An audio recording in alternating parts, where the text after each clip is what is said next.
नमस्कार शेतकरी मित्रांनो, आम्ही आलो आहोत महालक्ष्मी हिवरे।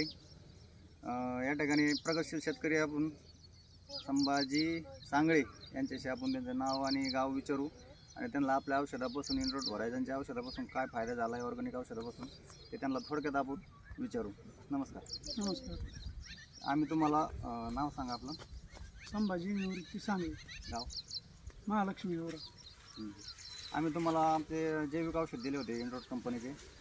त्याच्याने तुम्हाला काय फायदा झाला? मागच्या वर्षी तुमचं पीक कसं होतं आणि यावर्षी तुम्हाला काय बदल वाटतो? मागच्या वर्षी पीक म्हणत नव्हतं, एकदम छोटलं होतं। यंदाचा रिझल्ट चांगला आहे। तुमच्या औषधापासून फायदा झाला बी, होऊन नाही म्हणून काय फायदा दिसतोय प्रत्यक्षात, त्यामुळे काय अडचण नाही। तर तुम्ही आपल्या बाकीच्या शेतकऱ्यांना काय सांगाल या माध्यमातून? ते जैविक औषधं फायदा आहे म्हणून सांगू शकतो। हां मग त्यांनी आपले वापरले पाहिजे। हां नमस्कार। तर बघू शकता शेतकरी मित्रांनो, जसा यांना आपल्याला रिझल्ट आलेला आहे तसा आपल्याला निश्चित रिझल्ट येणारच आहे। तर एकदा अवश्य आमच्या कंपनीचं औषधं एकदा वापरून बघा आणि तुम्ही रिझल्ट 100% घ्या। नमस्कार।